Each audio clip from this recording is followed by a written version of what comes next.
seMANICALAND tiri kufara nebasa raitwa nehurumende neprivate sector nevamwe vatinobata navo. Riri basa riri kuitwa pasi pe100-day programming initiative.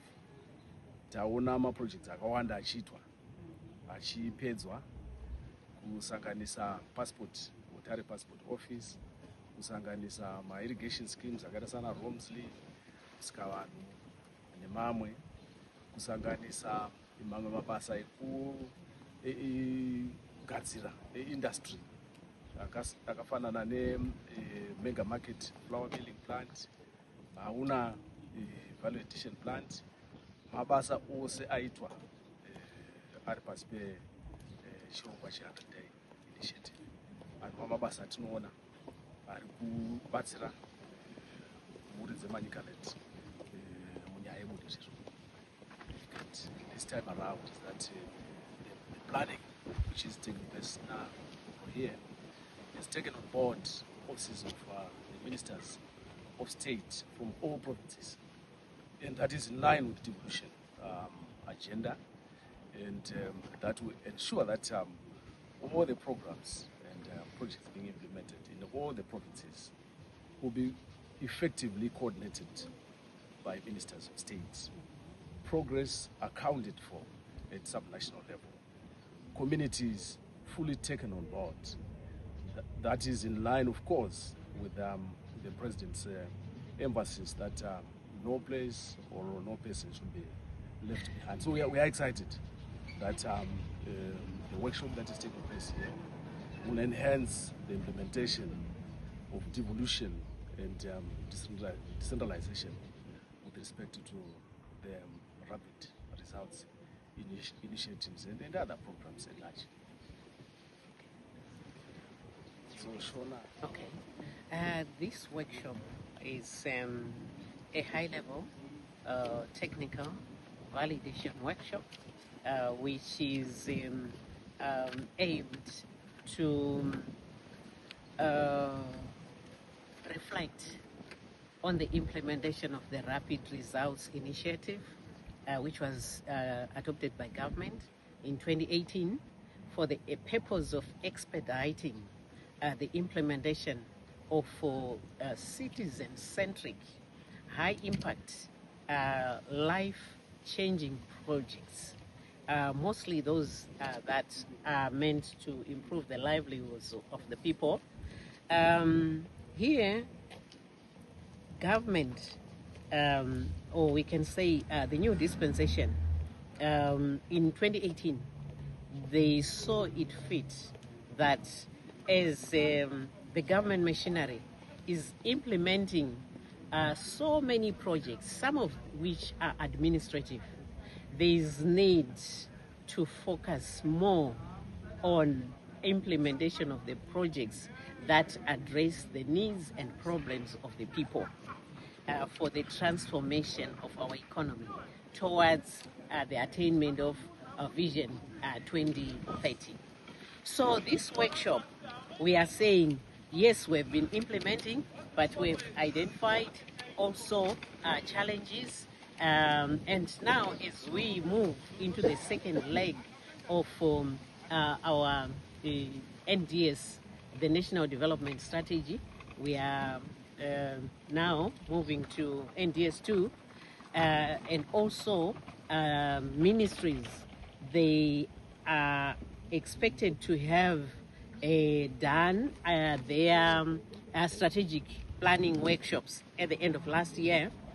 We want to align the national priorities to the prioritized programs and projects as we move into the second leg of NDS 2.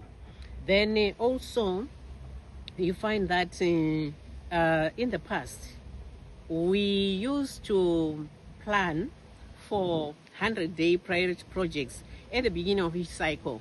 But as you are aware, the 100-day period is very short, such that we didn't have much time for thorough interrogation of the projects.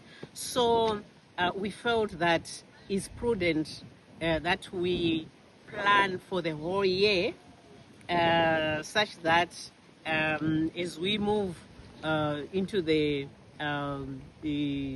individual cycles, we already have identified the targets, the priorities which are aligned to the national priorities.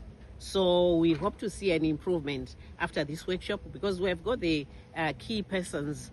We expect that ministries are in the rapid results mode, results-oriented mode, such that at the beginning of each cycle, it's cabinet that approves, and mid-cycle, the respective ministers, they report on progress. So the successes that we have seen is the speed at which these projects are being implemented, because the implementing agencies, ministries, they would not be found wanting. A whole minister reporting to the president or to cabinet, they wouldn't want to report failure.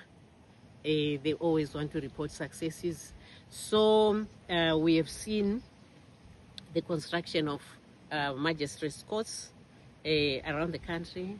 We've got examples like Siakovu, Banda, Weza, and out there you would find that people will be happy. So already we are seeing the benefits of some of these projects, because the services are being brought closer to the people. And we also have some communities like Binga. We have seen an improvement in media coverage, communication coverage, ICTs.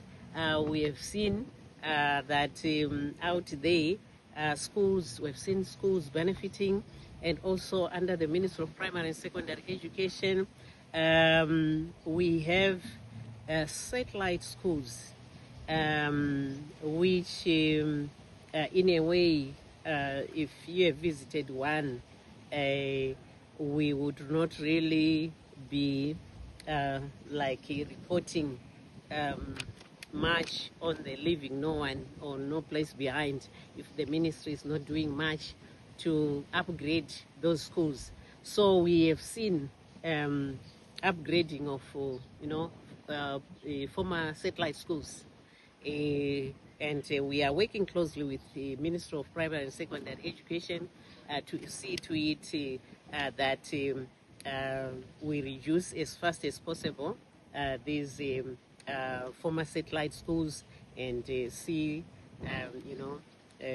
upgrading of the schools. In health, we have seen introduction of